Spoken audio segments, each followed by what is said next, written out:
నమస్తే welcome to Sri Satya news నేను మీ ఆదిలక్ష్మి విజయవాడలో వరద ప్రభావిత ప్రాంతాల్లో ముమ్మరంగా సహాయక చర్యలు కొనసాగుతున్నాయి జక్కంపూడి వరద ప్రభావిత ప్రాంతాల్లో ముఖ్యమంత్రి నారా చంద్రబాబు నాయుడుతో కలిసి రాష్ట్ర సాంఘిక సంక్షేమ శాఖ మంత్రి డోలా శ్రీ బాలవీరాంజనేయ స్వామి పర్యటించారు బాధితుల సమస్యలను నేరుగా అడిగి తెలుసుకొని భరోసా కల్పించారు ప్రకృతి విపత్తు సమయంలో ముఖ్యమంత్రి చంద్రబాబు నాయుడు ఎన్టీఆర్ జిల్లా కార్యాలయంలో ఉండి సహాయ కార్యక్రమాలను అందించేందుకు అధికారులను పరుగులు పెట్టించారని స్వామి అన్నారు వరదల్లో చిక్కుకున్న వారిని బయటకు తీసుకురావడంతో పాటు ముంపు ప్రాంతాల్లో చిక్కుకున్న బాధితులకు ఆహారం ఇతర సదుపాయాలు అందజేయడంలో ఎన్డీఆర్ఎఫ్ బృందాలు చేసిన కృషిని ప్రభుత్వం తరపున అభినందిస్తున్నట్లు తెలిపారు వరద ఉధృతి తగ్గినా ఇంకా సహాయక చర్యలు అవసరమని గుర్తించి ఎన్డీఆర్ఎఫ్ తోడ్పాటుతో సహాయ చర్యలు ముమ్మరం చేస్తున్నట్లు తెలిపారు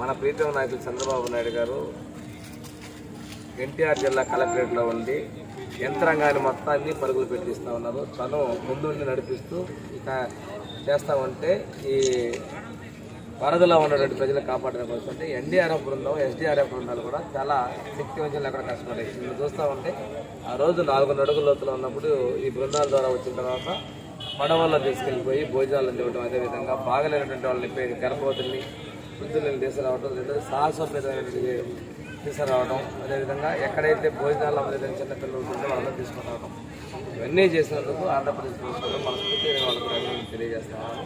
ఏంటంటే ఇప్పుడు కూడా ముఖ్యమంత్రి గారు వీరి సేవలందరూ కూడా అభినందించారు. ఈరోజు నీళ్ళు తగ్గినా కానీ వీళ్ళు ఇంకా రిస్క్ ఉంది. వీరిని చాలామంది పాపం సిక్ అయ్యారు. మెడికల్ టీం దగ్గరకు వచ్చేసి ట్రీట్మెంట్ కూడా తీసుకున్నారు. ఇది కూడా బృందాల వారీగా చేస్తున్న సేవలు నేను కొనియాడుతా ఉన్నాను. మీ అందరూ కూడా అభినందనలు. ఎన్టీఆర్ జిల్లాలో ఇటీవల కురిసిన వర్షాలకు బుడమేరు వాగు పొంగి ప్రజలు నిరాశ్రయులైన వారికి ఆహార పొట్లాలు అందించే కార్యక్రమంలో భాగంగా కలెక్టర్ తమీం అన్సారియా ఆధ్వర్యంలో జిల్లా అధికార యంత్రాంగం ఆహార ప్యాకెట్లు, వాటర్ బాటిల్స్ ను సరఫరా చేస్తున్నారు. అందులో భాగంగా 5,000 ఆహార ప్యాకెట్లు, వాటర్ బాటిళ్లను విజయవాడకు ప్రత్యేక వాహనం ద్వారా ఆర్యభవన్ క్యాటరింగ్ సెంటర్ నుండి తరలించారు. డిఆర్డీఏ పీడీ టి వసుంధర జిల్లా అధికారులు సమన్వయంతో తయారు చేయించిన ఆహార ప్యాకెట్లను రవాణా శాఖ అధికారులు ఏర్పాటు చేసిన వాహనంలో విజయవాడకు తరలించారు.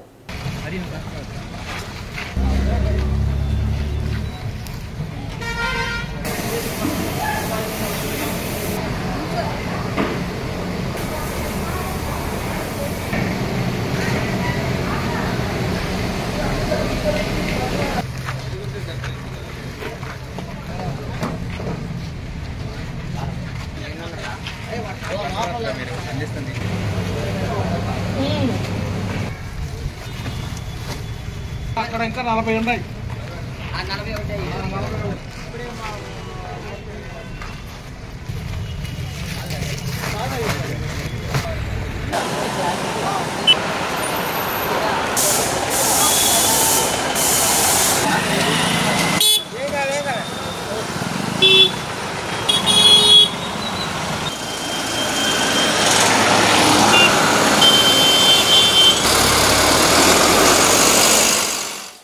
కళలు సమాజహితం కోరే విధంగా ఉండాలని డాక్టర్ చెదలవాడ ఫణీంద్రబాబు అన్నారు.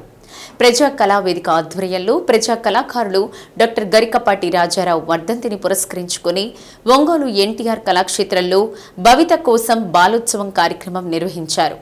కార్యక్రమానికి ప్రజా కళావేదిక అధ్యక్షులు వెల్లంపల్లి ఆంజనేయులు అధ్యక్షత వహించారు. ప్రజా కళాకారుడు డాక్టర్ గరికపాటి రాజారావు చిత్రపటానికి అతిథులు పూలమాలలు వేసి నివాళులర్పించారు. చిన్నారులకు సంస్కృతి సాంప్రదాయాల పట్ల అవగాహన తీసుకురావాలంటే మంచి కళారూపాలు వారికి చూపించి ప్రదర్శింపచేసేలా వారికి నేర్పించాలని ఫణీంద్రబాబు అన్నారు. వ్యయ ప్రయాసల కోర్చి ప్రజారంజకరమైన కళారూపాలను ప్రజలకు చూపించడం పట్ల వెల్లంపల్లి ఆంజనేయులు కృషి అభినందనీయమని పేర్కొన్నారు. బొమ్మరిల్లు నిర్వాహకురాలు రాజ్యలక్ష్మి మాట్లాడుతూ సమాజం మేల్కొల్పేలా మరిన్ని కళారూపాలు తీసుకురావాలని కోరారు. కార్యక్రమంలో డాక్టర్ డిఎల్ కాంతారావు, ఎం వెంకట్రావు, మారెల సుబ్బారావు, కూరపాటి చిన్నారావు, జగర్లమూడి వీరాంజనేయులు, చింతపల్లి సుబ్బలక్ష్మి, బొమ్మిశెట్టి శంకర్, రెవరెండ్ సామ్రాట్ తదితరులు ప్రసంగించారు. అనంతరం డాక్టర్ చెదలవాడ ఫణీంద్రబాబు, చింతపల్లి సుబ్బలక్ష్మిలను ఘనంగా సత్కరించారు. 61 సంవత్సరాలు ఒక మనిషిని ఇన్ని రోజులు గుర్తించుకోవడం అనేది చాలా అరుదుగా ఉంటుంది. అలాంటి ప్రజా కళాకారుడిని మనం గుర్తించుకోవాల్సినటువంటి అవసరం కూడా ఉంది. మేము కూడా ప్రజా కళాకారులు కాబట్టి అంటే అందరూ ప్రజా కళాకారులు కాలేం. ఎందుకంటే కొంత గురిజాడ గారు అన్నట్టు కాంగ్రెస్ ఎమర్జెన్సీ పెట్టిన తర్వాత వీళ్ళందరూ వెళ్ళి మద్రాసులో మూకీ సినిమాలు తీశారు. ఆ సినిమాల్లో బాగా నష్టం వచ్చింది. తర్వాత మళ్ళీ వచ్చి వృత్తిపరంగా వైద్యం చేసి చివరి వరకు ప్రజా కళాకారుడుగా ఉన్నారు. అంటే తన ఆటని, పాటని, నాటికని, తను రాసేటటువంటి నైపుణ్యాన్ని, అలాగే కళాకారుని తీర్చిదిద్దేటటువంటి నైపుణ్యాన్ని రాజారావు గారు అందిపుచ్చుకున్నారు. కాబట్టే కాకరాల, ధూళిపాళ్ళ, అల్లూరి రామలింగయ్య, జమున వీళ్ళందరూ కూడా రాజారావు గారి శిష్యులు. ఆయన నాటకాలు వేస్తే ఆయన నాటకాల్లో వేసిన వాళ్ళు అనమాట, పాత్రలు వేసిన వాళ్ళు. ఈ ప్రోగ్రాంలో ఈ బాలోత్సవాలు అనే ప్రోగ్రాము చేయటానికి కారణం గరికపాటి రాజారావు గారు అనే ఒక పెద్ద మనిషి 61వ వర్ధంతి సందర్భంగా చేస్తున్నాడు. అసలు బాలోత్సవాలని బాలని పిలిచి చేయాల్సిన అవసరం లేదు. పెద్దవాళ్ళనే పిలిచి ఎవరికైతే 14-20 సంవత్సరాల్లో పిల్లలు ఉన్నారో వాళ్ళందరినీ పిలిచి పిల్లల్ని ఏ విధంగా మన సంప్రదాయాలకి, కట్టుబాట్లకి అనుగుణంగా పెంచాలి, వాళ్ళని ఏ విధంగా తల్లిదండ్రుల మీద లేదా పెద్దవాళ్ళ నుంచి తల్లిదండ్రులు, తాత అమ్మమ్మల మీద, లేదా బాబాయిలు, పిన్నులు, లేదా ఇంకొకళ్ళు బంధుత్వాలు, వాటి విలువలు. ఎందుకంటే అందరూ కూడా దేశ విదేశాలకు వెళ్ళిపోతూ బంధుత్వాలని, విలువల్ని కూడా మర్చిపోతున్నారు. తల్లిదండ్రులు కూడా నువ్వు బాగుంటే చాలు, వెళ్ళు వెళ్ళు వెళ్ళు. ఆ వెళ్ళు అనేది వీళ్ళకి 60 సంవత్సరాల వయసు దాకా బాగానే ఉంటుంది, 50 దాకా బాగానే ఉంటుంది. తర్వాత వీళ్ళు అనాథలు అయిపోతున్నారు. వాళ్ళని ఎప్పుడైతే నీ బతుకు నువ్వు బతుకు, నువ్వు బాగుంటే చాలు అని ఇటువంటి వర్డ్స్ మనం ఎప్పుడైతే పిల్లలకి చెప్తున్నామో వాళ్ళకి మన మీద బాధ్యత, మన మీద మమేకం, మన మీద మమకారం, మన మీద టైం స్పెండ్ చేస్తూ ఈ స్పీడ్ యుగంలో ఒక రోజుకి పిల్లలతోటి ఒక 2 గంటలన్నా వాళ్ళతో మన మమేకాన్ని పంచుకుంటే మంచి భవిష్యత్తున్న, మంచి సత్ప్రవర్తన కలిగిన పిల్లల్ని, మన మనసులో ఉండే భావాల్ని పిల్లలకి తెలపడానికి అవకాశం ఉండే టైంని తల్లిదండ్రులు కేటాయించాలని కోరుకుంటూ సెలవు తీసుకుంటాం. ఇప్పుడు మీరంతా చక్కని డ్రెస్ వేసుకొని ఈ మేడంగారు వేసిన ఈ వేషధారణ వల్లనే మనకి ఇబ్బంది ఉండదు. వేషధారణ చాలా ప్రమాదకరంగా ఉంటుంది. దాన్ని మీరు గమనించాలి. ఎవరైనా కావచ్చు, జెంట్స్ మగవాళ్ళు కావచ్చు, ఆడవాళ్ళు కావచ్చు. మేడం గారు అన్నట్టు మన జిల్లాలో మేడం గారు వచ్చి, కలెక్టర్ మేడం గారు వచ్చి 2 months కాలేదు, ఆమెకి 2-3 కేసులు తగిలిన వెంటనే చాలా బాధపడింది. ఏదో ఒక ప్రోగ్రాం మనం ఈ జిల్లాలో పెట్టాలి, ఏదో ఒకటి చేయాలి, ఇలాంటి ఆడపిల్లల మీద అఘాయిత్యం జరగకూడదు. ఆంధ్రప్రదేశ్లో ప్రకాశం ఫస్ట్ వచ్చిందంట. ఇలాంటి 2-3 నెలలు ఈ కేసు నేను చూస్తున్నాము. ఈ భవిష్యత్, ఈ బాల్యం అని చెదక తప్పకూడదు. ఎవరు బాల్యాన్ని ఎదగనివ్వాలి. అలా కాకుండా బాల్యంలోనే పిల్లల్ని ఇలా చేస్తున్నారనే ఉద్దేశంతో ఈ యొక్క భవిష్యత్తు పెట్టి, ఈ మాకు కూడా ప్రతి స్కూల్కి కానీ, ప్రతి ఆఫీస్కి కానీ, అందరూ అన్ని హాస్పిటల్స్ కానీ అన్ని కళలకు కానీ, సాహిత్యానికి కానీ అంత పెద్ద శక్తి అనేటువంటిది ఉంది. అటువంటిది మన పిల్లల్లో కానీ కొంచెం నాటగలిగితే అదే డెవలప్ అయిపోతుంది. అదే రేపు సమాజానికి ఏదో ఒక రకంగా మనకి ఉపయోగపడుతూ ఉంటుంది. ఆ విధంగా వెల్లంపల్లి ఆంజనేయులు చేస్తున్నటువంటి కార్యక్రమాలలో ముఖ్యంగా అమ్మాయిలందరినీ ఇన్వాల్వ్ చేయటము, రాజారావు గారి పేరు పైన ఈ కార్యక్రమాన్ని నిర్వహించడము, ఇది ఒక పెద్ద స్ఫూర్తినిచ్చేది మనందరికీ. ఇది ఇంతటితో ఉండదు. ఇప్పుడు అక్కడ కొంతమంది నేను రాగానే పిల్లల్ని అడిగాను, ఒక్కసారి మీ స్కూల్స్లోంచో కాలేజెస్లోంచో బయటకు వచ్చి టీవీ చూసినా, సరే పేపర్ అంటే ఎవరు చూడరు అనుకోండి, న్యూస్ పేపర్ చూడటం అనేది ఎవరికీ ఉండదు, కానీ టీవీ అన్నా చూస్తూ ఉంటారు కదా. చూసినప్పుడు మీకు ఎవరికి కూడా బాధ అనిపించట్లేదా? మీకు ఎవరికి కన్నీళ్ళు రావట్లేదా? ఆడపిల్లలను ఏంటి సమాజంలో ఇలా మనం ఎందుకు ఉన్నామని చెప్పి మీరు ఎవరు ఆలోచించట్లేదా? ఆలోచిస్తున్నారా? ఇక్కడ మాట్లాడాలంటే నాకు చాలా దుఃఖం పొందుకొస్తుంది. సన్మానించుకోవడం అడగగానే 2 విషయాలు. గిద్దలూరు ఆర్టీసీ డిపోలో 4 నూతన బస్సులను MLA Muthumula Ashok Reddy ribbon cut చేసి జెండా ఊపి ప్రారంభించారు. స్వయంగా బస్సు నడిపారు. 1977లో గిద్దలూరు ఏపీఎస్ ఆర్టీసీ డిపో ఏర్పడిందని, అప్పట్లోనే జిల్లాలో ఈ డిపో ఎంతో ప్రాముఖ్యత సంతరించుకుందన్నారు. కూటమి ప్రభుత్వం ఆధ్వర్యంలో 4 నూతన ఆర్టీసీ బస్సులు ప్రారంభించడం జరిగిందన్నారు.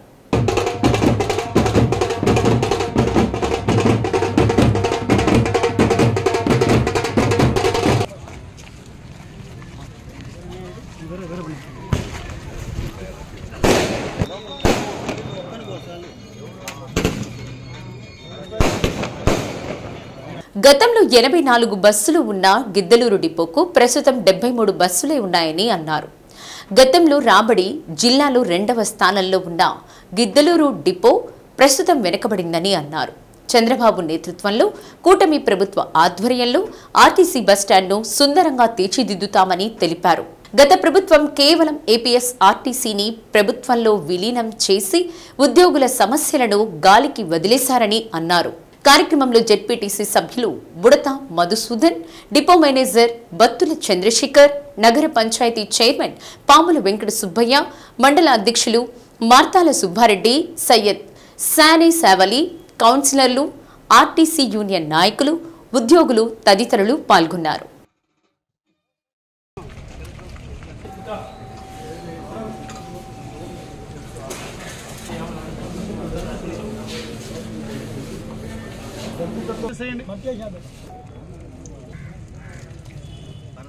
వందలు వేలు కాదు, లక్షల మంది వరద బాధితులు. 1-2 పూటల కాదు, మళ్లీ తుఫాను హెచ్చరికల నేపథ్యంలో ఎన్ని రోజులు ఈ పరిస్థితి ఉంటుందో తెలీదు. పండగలు శుభకార్యాలు లేవు. ఇది బుడమేరు. కృష్ణానది వరదల్లో చిక్కుకుని విలవిల్లాడుతున్న విజయవాడ వాసుల దయనీయ దుస్థితి. వరద నీరు చుట్టుముట్టి ఆకలితో అలమటిస్తున్న వారికి జిల్లా వాసులు అండగా నిలుస్తున్నారు. విపత్కర పరిస్థితుల్లో రోజుల తరబడి ఆహారం, నిత్యావసరాలు సమకూరుస్తున్నారు. ఆర్థికంగానూ తమ వంతు సహాయ సహకారాలు అందిస్తూనే ఉన్నారు. అన్నమో రామచంద్ర అంటూ అల్లాడుతున్న వరద బాధితుల ఆకలి తీర్చే బృహత్తర బాధ్యతను జిల్లా యంత్రాంగం భుజాలకెత్తుకుంది. వరద బాధితులకు అండగా నిలవాలన్న ముఖ్యమంత్రి చంద్రబాబు పిలుపుతో జిల్లా యావత్ కదులుతోంది. తమ వంతు సహకారం అందించేందుకు స్వచ్ఛందంగా ముందుకొస్తున్నారు. వీరిలో ఉపాధ్యాయ, ఉద్యోగ సంఘాలు, విద్యాసంస్థల నిర్వాహకులతో పాటు రాజకీయ నాయకులు, గుత్తేదారులు, హోటళ్ల యాజమాన్యం, రొయ్యల హేచరీలు, ప్రాసెసింగ్ కేంద్రాల నిర్వాహకులు, గ్రానైట్ ఓనర్స్ సంఘం, ఇతర సంస్థలు, దాతలు ఉన్నారు. వీరందరి తోడ్పాటుతో ఈ నెల 2వ తేదీ నుండి ఉదయం అల్పాహారం, మధ్యాహ్నం, రాత్రి భోజనం ఇలా 3 పూటల నిర్విరామంగా జిల్లా నుండి ఆహార సరఫరా కొనసాగుతోంది. ఒంగోలులోని A1 కన్వెన్షన్, బచ్చల బాలయ్య, బాలాజీ తిరుపతిరావు కళ్యాణ మండపం, ఆర్యవైశ్య భవన్ తదితర ప్రాంతాల్లో వంట తయారీ, ప్యాకింగ్ నిరంతరం కొనసాగుతోంది. ఇప్పటి వరకు మొత్తం 9.80 లక్షల భోజన పొట్లాలు సరఫరా చేశారు. మధ్యాహ్న, సాయంత్రం సకాలంలో భోజనం అందేలా వంట ఏర్పాట్ల నుండి తరలింపు ప్రక్రియ వరకు కలెక్టర్ తమీం అన్సారియా జిల్లా అధికారులను సమన్వయం చేసుకుంటూ పర్యవేక్షిస్తున్నారు. కొందరు నేరుగా తమ వంతు ఆర్థిక సహాయంగా విరాళాలు ఇస్తుండగా, మరికొందరు భోజన పొట్లాలతో పాటు మంచినీటి సీసాలు, పాలు, బిస్కెట్లు, రొట్టెలు, అగ్గిపెట్టెలు, కొవ్వొత్తులు, దుప్పట్లు అందజేస్తున్నారు. ప్రభుత్వ శాఖల అధికారులు దాతల సహకారంతో భోజన పొట్లాలు సరఫరా చేస్తున్నారు. 3 పూటల సకాలంలో ఆహారాన్ని అందించాలన్న ప్రభుత్వ ఉద్దేశానికి స్వయం సహాయక సంఘాల మహిళలు 200 మంది ప్రతిరోజు తమ వంతు సహాయ సహకారాలు అందిస్తున్నారు. రాత్రి పగలు తేడా లేకుండా నిర్విరామంగా శ్రమిస్తున్నారు. కూరగాయలు కోయడం దగ్గర నుండి పొట్లాల తయారీ వరకు వీరు క్రియాశీలకంగా వ్యవహరిస్తున్నారు. బాధితులను ఆర్థికంగా ఆదుకోలేని సదరు మహిళలు ఈ రూపంలో తమ వంతు సహకారం అందిస్తూ మన్ననలు అందుకుంటున్నారు. ఆహారం, సరుకుల తరలింపు బాధ్యతను రెవెన్యూ, పౌర సరఫరాల శాఖ, DRDA ఉద్యోగులు పర్యవేక్షిస్తున్నారు. ఒంగోలులోని రాజపానగల్ రోడ్డు 4వ లైన్లో నిర్వహిస్తున్న వినాయక చవితి ఉత్సవాలు ఘనంగా నిర్వహిస్తున్నారు. ఈ సందర్భంగా నిర్వాహకులు మండపాన్ని విద్యుత్ దీప కాంతులతో చూడచక్కగా తీర్చిదిద్దడంతో ప్రాంగణమంతా సరికొత్త ఆధ్యాత్మిక శోభను సంతరించుకుంది. కార్యక్రమంలో భాగంగా అతి ఎత్తైన ఘననాథుని విగ్రహాన్ని తయారు చేసినటువంటి మండపంలో వేంచేయింపచేసి భక్తులకు దర్శన భాగ్యాన్ని కల్పించారు. పంచ అశ్వాలపై సోదరుడైన షణ్ముఖనాథుని సమేతంగా కొలువు తీరి భక్తకోటిని అనుగ్రహించడానికి విచ్చేసిన బొజ్జ గణపయ్యను తిలకించడానికి నగరవాసులు పెద్ద సంఖ్యలో తరలివచ్చి స్వామివారి వద్ద ప్రత్యేక పూజలు చేస్తున్నారు. లోకం సుభిక్షంగా ఉండాలనే ఉద్దేశంతో పరమశివుని పుత్రులను ఒకే విగ్రహంపై చేయించి పూజాధికాలను జరిపిస్తున్నామని ఈ సందర్భంగా నిర్వాహకులు తెలిపారు.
మనుషుల్లో ఉన్న మూఢత్వాన్ని తొలగించుకొని మోక్షం వైపు అడుగులు వేయాలన్న సందేశాన్ని భజగోవింద స్తోత్రం అందిస్తుందని ఎల్ఐసి విశ్రాంత సీనియర్ మేనేజర్ ఏ కోదండరాం అన్నారు.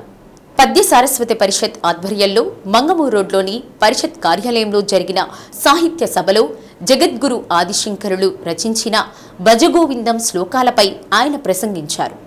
అంతిమ కాలంలో భగవంతునిపై మనస్సు లగ్నం కావాలంటే నిరంతరం భగవన్నామ స్మరణ చేస్తుండాలన్నారు. మనిషిని ప్రభావితం చేస్తున్న ఇంద్రియాలను నిగ్రహించుకోవాలన్న తత్వాన్ని భజగోవింద శ్లోకాలు వెల్లడిస్తాయన్నారు. పద్య సారస్వత అధ్యక్షులు మాగంటి శ్రీరామమూర్తి అధ్యక్షతన జరిగిన సభలో జాతీయ అధ్యక్షులు చెదలవాడ లక్ష్మీ నరసింహారావు, ప్రధాన కార్యదర్శి పింగళి పూర్ణచంద్రరావు, మహిళా కార్యదర్శి ఝాన్సీ రాణి తదితరులు పాల్గొన్నారు.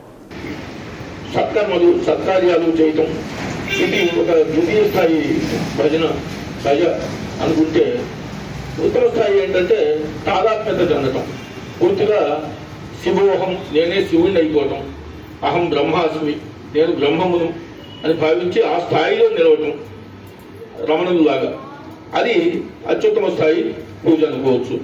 ఈ భజ గోవిందం మనం ఏ స్థాయిలో ఉన్నామో చూసుకుని దానికన్నా కొంచెం పై స్థాయికి ఎదగటానికి ప్రయత్నించడం కూడా సమంజసం, మనకి సజెస్టెడ్. గోవిందం ఇందాక చంద్రబాబు గారు చెప్పినట్టుగా గోవిందుడు అనే నామం శ్రీకృష్ణుడు ఒక హార్డ్ అండ్ టైటిల్ చాలా కష్టపడి సంపాదించుకున్న ఒక బిరుదు. శ్రీకృష్ణుడు 7 రాత్రులు 7 పగళ్ళు గోవర్ధనోత్తరణ చేసి గోవుల్ని గోపాలుని గోపికల్ని అందరినీ ఆ గోవర్ధన పర్వతం కింద 7 రాత్రులు 7 పగళ్ళు సమర్థక మేఘాల నుంచి వచ్చే భయంకరమైన శ్లోకమైన పద్యమైన చక్కగా చదవగలరు ఎవరైనా.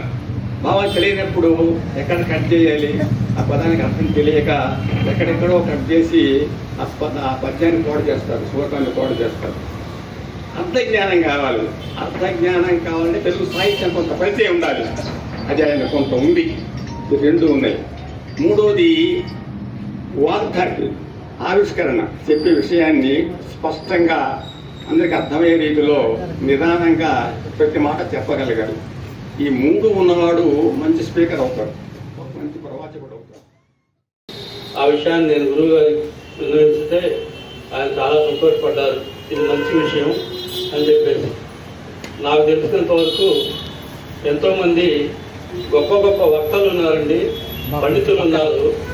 ఎవరు కూడా మీరు ఆలోచించండి, ఎవరు కూడా ఈ భజగోవిందాన్ని ప్రవచనం చేస్తామని ఇంతవరకు ఎవరు కూడా ముందుకు రాల. ఒకే ఒక్క ఆయన ఉన్నారు, మనందరికీ తెలుసు, టీవీలో వస్తుంటాడు. ఒంగోలు ఎన్టీఆర్ కళాక్షేత్రంలో ప్రజా కళావేదిక ఆధ్వర్యంలో ప్రజా కళాకారుడు డాక్టర్ గరికపాటి రాజారావు వర్ధంతి సందర్భంగా నిర్వహించిన భవిత కోసం బాలోత్సవ్ కార్యక్రమం చిన్నారులు ప్రదర్శించిన పలు చైతన్య గీతాల నృత్య ప్రదర్శనలు విశేషంగా అలరించాయి. సమాజాన్ని చైతన్యపరిచే అనేక గీతాలను వారు ప్రదర్శించి ప్రేక్షకుల మన్ననలను అందుకున్నారు. ప్రజా కళావేదిక అధ్యక్షులు బెల్లంపల్లి ఆంజనేయులు పర్యవేక్షించారు. కార్యక్రమానికి చింతపల్లి సుబ్బలక్ష్మి వ్యాఖ్యాతగా వ్యవహరించారు.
ఒంగోలు 26వ డివిజన్ ద్వారకానగర్ యూత్ ఫోర్స్ ఆధ్వర్యంలో 1వ లైన్లో ఏర్పాటు చేసిన భారీ గణేశుని విగ్రహం విశేషంగా ఆకట్టుకుంటుంది.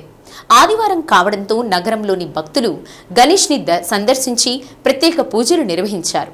నవరాత్రుల సందర్భంగా పలు విశేష కార్యక్రమాలు నిర్వహిస్తున్నట్లు నిర్వాహకులు తెలిపారు.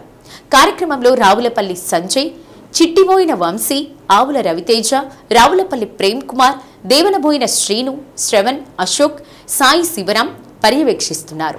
పోయిన సంవత్సరం మేము శివుడు అవతారం పెట్టాము, ఈ సంవత్సరం రాముడు అవతారం పెట్టాము. ఈసారి అయోధ్యలో రాముడిని నిర్మించడం వల్ల మేము వినాయకుడిని 15 రోజుల పాటు పూజ చేసుకొని ఒకరోజు అన్నదాన కార్యక్రమం నిర్వహిస్తాము. వినాయకుడి నిమజ్జనానికి శనివారం సాయంత్రం పూట అంగరంగ వైభవంగా కొత్తపట్నంలో నిమజ్జనం చేస్తున్నాం. వచ్చే వారం 15వ రోజు సాయంత్రం పూట వినాయకుడి నిమజ్జనం చేస్తున్నాం. ఒకరోజు అన్నదానం కార్యక్రమం, ఒకరోజు అన్నదానం కార్యక్రమం కూడా చేస్తూ ఉంటాం. ద్వారకానగర్ యూత్ ఫోర్స్ తరఫున మేమందరం మరి ఒకసారి ఒంగోలు ప్రజలందరికీ గత వైసీపీ పాలనలో ప్రభుత్వ ఉద్యోగులను నట్టేట ముంచారని ఎమ్మెల్యే ముత్తుముల అశోక్ రెడ్డి అన్నారు. గిద్దలూరులోని శ్రీ సీతారామ కళ్యాణ మండపంలో ప్రభుత్వ ఉద్యోగ ఉపాధ్యాయ సంఘాలు నిర్వహించిన ఆత్మీయ అభినందన సభలో ఎమ్మెల్యే ముఖ్య అతిథిగా పాల్గొన్నారు. ఉద్యోగులు మేళ తాళాలతో ఘన స్వాగతం పలికారు. చిన్నారులు చేసిన నృత్య ప్రదర్శన అలరించింది.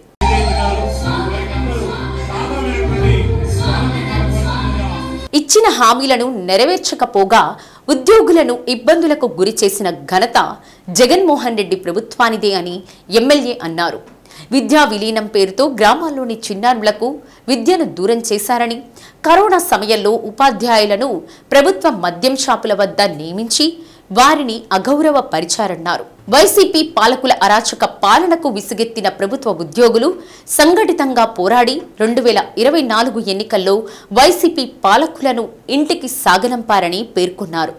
రాష్ట్రంలోనూ నియోజకవర్గంలోనూ ఎన్డీఏ కూటమి విజయంలో ప్రభుత్వ ఉద్యోగ ఉపాధ్యాయులదే ప్రధాన పాత్ర అని, వారందరికీ మద్దతు మరువలేనిదని, ఎన్డీఏ కూటమి గెలుపు వారందరికీ అంకితమన్నారు.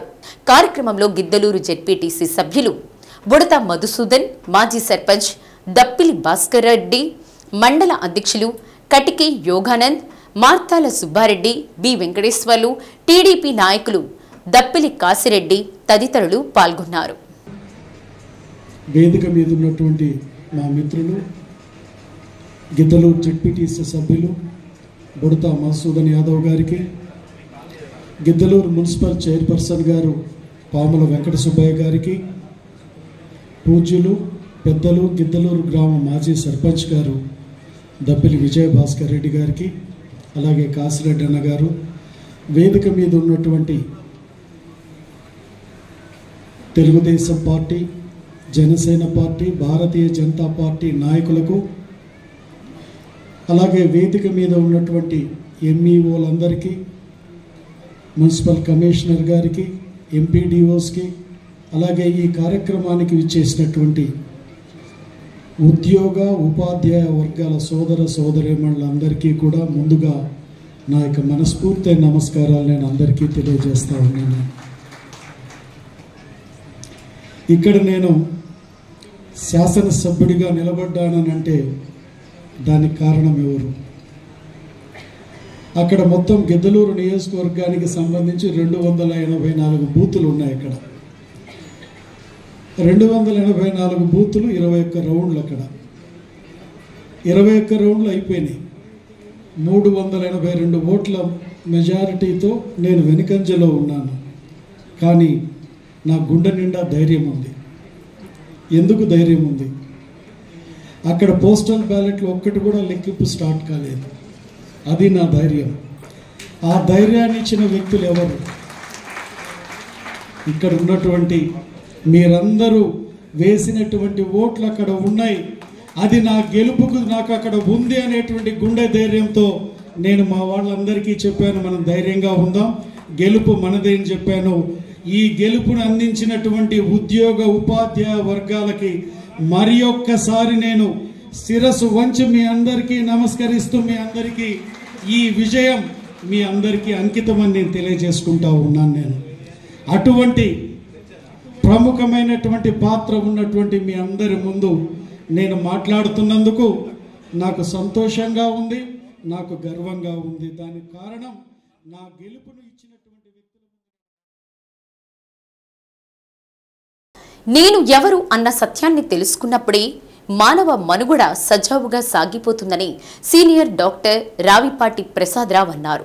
వీఐపీ రోడ్లోని రమణ మహర్షి ఆధ్యాత్మిక కేంద్రంలో జరిగిన కార్యక్రమంలో రమణ మహర్షి అరుణాచలం వెళ్లిన రోజును పురస్కరించుకొని ప్రత్యేక కార్యక్రమాన్ని ఏర్పాటు చేశారు. మానవుడు తల్లి గర్భంలో పిండదశలో ఉన్నప్పుడు అహంకార రాహిత్యంతో ఉంటాడని, భూమి మీదకు వచ్చిన తర్వాత అహంకారంతో ప్రవర్తిస్తుంటాడన్నారు. నేను ఎవరు అన్నటువంటి జీవిత సత్యాన్ని తెలుసుకుంటే ప్రతి మనిషి మాధవుడిగా మారతాడని రావిపాటి ప్రసాదరావు అన్నారు. విశ్రాంత హిందీ పండిట్ గుడ్లూరి రామచంద్రరావు అధ్యక్షతన జరిగిన కార్యక్రమంలో రమణ కేంద్రం అధ్యక్షులు కొప్పోలు హనుమంతరావు, నిర్వాహకులు ఫణీంద్ర తదితరులు పాల్గొన్నారు. ఇప్పుడు ఈ దేవుడు అనేవాడు ఒకడు ఉన్నాడని, వాడి కోసం ఆ దేవుడు ఎవరో అంటే ఈ శరీరం, ఇది నా శరీరం మాత్రమే, ఇది నా సబాత్మే. అయితే మనం అంతా చేసుకున్న శ్రద్ధంతా నేను గౌరవంతో ఇచ్చేది ఈ శరీరానికి కానీ నాకు దాని నుంచి ఇది తెలుసుకొని ఇప్పుడు మనం చేస్తుంది అంటే రమణ మహర్షి గారి పేరు ఈ నేను అనే వాడిని ఉత్తేజపరిచి ఈ నేను అనేది ఎవరో తెలుసుకోవటానికి. అయితే ఈ నేనుకి ఈ శరీరానికి మధ్య కొన్ని లింకులు ఉన్నాయి, ఏ లింకులు ఉన్నాయి. ఈ ఆత్మకి ఆత్మగా నేను అనుకోవాలి మొదటిదాకా ఏదో రకాలను చెబుతుంటాను. నేను 30 ఏళ్ళ వరకు దేవుడు అనేవాడిని నమ్మల. దేవుడు ఎవరు లేరు అని 100% ఏ గుడికి వెళ్ళారట, ఎవరిని నమస్కారం చేశారు. అయితే కమ్యూనిస్టుగా గొప్ప కమ్యూనిస్టు ఎవరయ్యా అంటే సాయిబాబా గారు. కమ్యూనిస్టు అందరూ సమానం.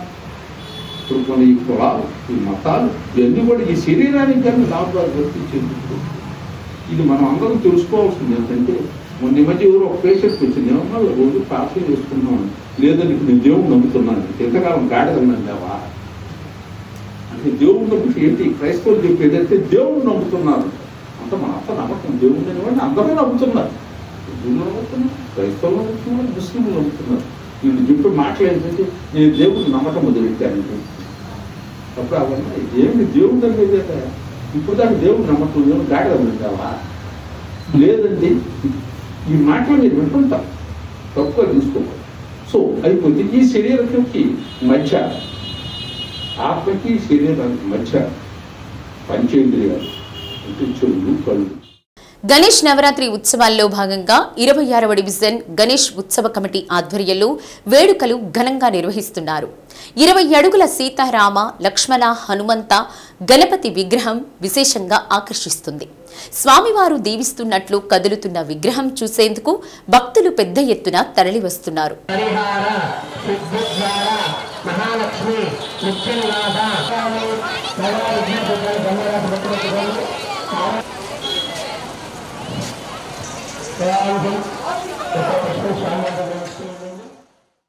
కార్పొరేటర్ తిప్పరమల్లి రవితేజ, కమిటీ అధ్యక్షులు ఆవుల శ్రీనివాసరావు కార్యక్రమాలను పర్యవేక్షిస్తున్నారు.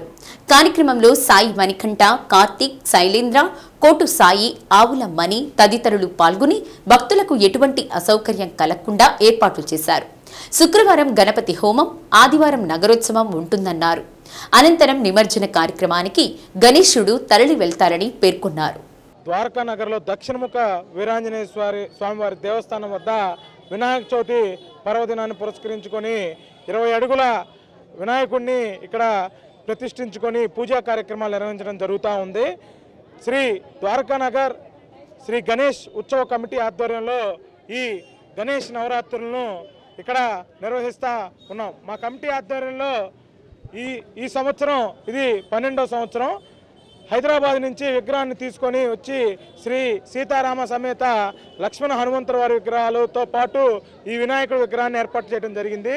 ఏదైతే స్వామివారు 20 అడుగుల ఎత్తు మరియు అదేవిధంగా స్వామివారు ఆశీర్వదిస్తున్నట్టు చేతి మూమెంట్ మరియు అదేవిధంగా హనుమంతుల వారు కూడా విగ్రహం చేతులు మూమెంట్ ఉంటుంది మా ఈ విగ్రహానికి. ఈ సంవత్సరం మా విగ్రహం యొక్క ప్రత్యేకత ఇది అందుకని ఈ ప్రజలు విరివిగా పాల్గొని స్వామివారి కృపా కటాక్షాలు పొందవలసిందిగా కోరుకుంటా ఉన్నాం. అన్నదానం ఈ శుక్రవారం ఈ మా విగ్రహం దగ్గర గణపతి హోమం మరియు అన్నదానం నిర్వహించడం జరుగుతూ ఉంది. ప్రజలందరూ ఈ కార్యక్రమంలో పాల్గొని స్వామివారి కృపా కటాక్షాలు పొందవలసిందిగా కోరుకుంటాం. వినాయక చవితి సందర్భంగా డాక్టర్ మున్నంగి ఫౌండేషన్ 9వ వార్షికోత్సవం సందర్భంగా గాయని మున్నంగి రాహేలు ఆధ్వర్యంలో ఒంగోలు సివిఎన్ రీడింగ్ రూమ్ ఆవరణలో జరిగిన సినీ సంగీత విభావరి ప్రేక్షకులను వీణుల విందు చేసింది. గాయని గాయకులు Vijay, Purnima, T Chandini, V Balaji, SVS Prasad, Vijay Kumar, K Subbarao, Venkat, Chandu తదితరులు పాటలు పాడి అలరించారు. Keyboard Narasimharao, Adam, tabla Sukumar, Shiva, rhythm pad Nagendra, Karunakar, సాక్సా ఫోన్తో వలి తదితరులు నేపథ్య సంగీతాన్ని అందించారు.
మేలైన సమాజ నిర్మాణంలో ఉపాధ్యాయుల పాత్ర కీలకమని తిరుపతి పద్మావతి విశ్వవిద్యాలయం ఆచార్యులు డాక్టర్ సిహెచ్ అప్పారావు అన్నారు.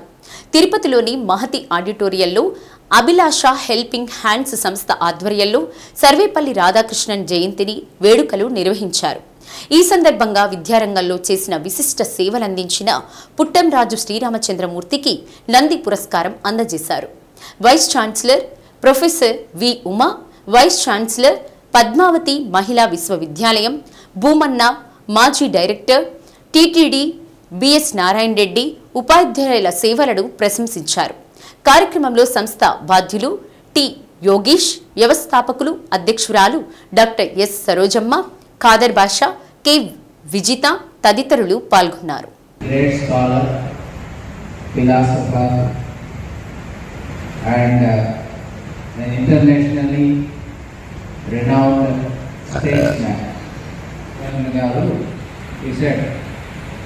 నా జన్మదినోత్సవాన్ని నా జన్మదినంగా కాకుండా టీచర్స్ డేగా గురు పూజోత్సవంగా చేస్తే నేను చాలా సంతోషిస్తాను అని చెప్పడం జరిగింది.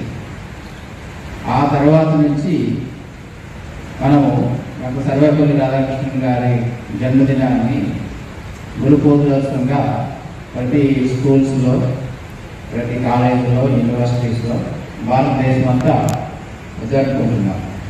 ఉపాధ్యాయ వృత్తి అంటే ఆయనకి ఎంతో గౌరవం. మనందరికీ తెలుసు, teaching is a Nobel profession. అని వెనక ఒక మహత్తరమైన టీచర్ ఉంటారు. గొప్ప గొప్ప వాళ్ళందరూ వెనక ఒక గొప్ప టీచర్ కూడా ఉంటారు. తన విద్యార్థిని తీర్చిదిద్దడంలో ఎట్లాంటి సెల్ఫిష్నెస్, స్వార్థమయం ఉండదు. తన పిల్లల్ని ఎట్లా చూసుకుంటారో గురువు కూడా తన విద్యార్థులను అట్లే చూసుకుంటారు.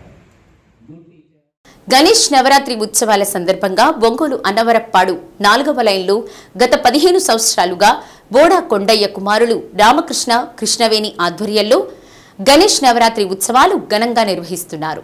స్వామివారి నిమజ్జన సందర్భంగా స్వామివారి చేతిలో లడ్డూ వేలంలో వాక అంజిరెడ్డి సతీమణి జ్యోతి 40,000 రూపాయలకు సొంతం చేసుకున్నారు.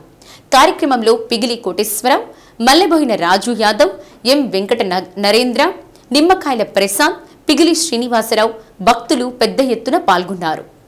ఇక్కడ మన పిల్లకాయలు బొమ్మ పెట్టుకోవాలని గత 15 సంవత్సరాల నుంచి స్టెప్పులుగా వాళ్ళు చదువులు ఇచ్చా కానీ ఏదైనా కానీ బ్యాచ్లు మారుతున్నారు. వచ్చే పిల్లకాయలు వస్తూ ఉన్నారు, చేస్తున్నాము. ఇక్కడ అందరూ కూడా మనకు పిగిలి కోటేశ్వరరావు కానీ నరేంద్ర కానీ ఇక్కడ ఉన్న వాళ్ళందరూ సహకారంతో ఇక్కడ పిల్లకాయలందరికీ బొమ్మలు సహకరిస్తున్నాం. అట్నే ప్రతి దానికి దామచల జనార్దన్ గారి సహకారాలతో ఆయన సుఖశాంతాలు ఉండాలని కోరుకుంటూ ఈ అందరూ కూడా అందరూ వ్యాపార ఉద్యోగం కానీ విద్యారీత్యా కానీ అందరూ బాగుండాలని కోరుకుంటూ అందరూ బాగుండాలని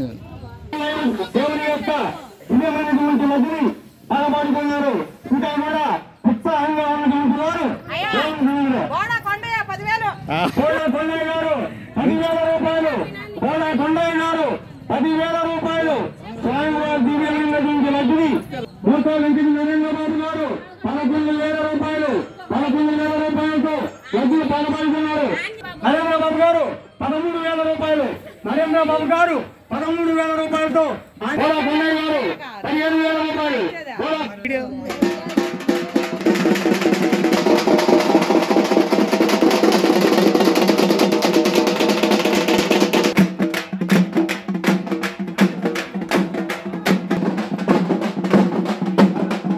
ఆశీస్సులు నా మీద ఉండాలని కోరుకుంటూ, మీ అందరి మీద ఉండాలని కోరుకుంటూ నాకు ఏ అవకాశం ఇచ్చినందుకు సంతోషం. ఇంకొకసారి చెప్పు, ఎంతకు తీసుకున్నారన్నా? 40,000. 40,000 లడ్డు. సంతోషం. క్లాప్స్ ఇయ్యండి అందరూ. శ్రీ సత్య న్యూస్లో నేటి మాట. బాధలను ఓర్చుకుంటూ బాధ్యతలను నెరవేర్చుకుంటూ పైకి నవ్వుతూ కనిపిస్తూ బతికే గొప్ప నటుడు మధ్యతరగతి మనిషి. శ్రీ సత్య న్యూస్ ఇంతటితో సమాప్తం.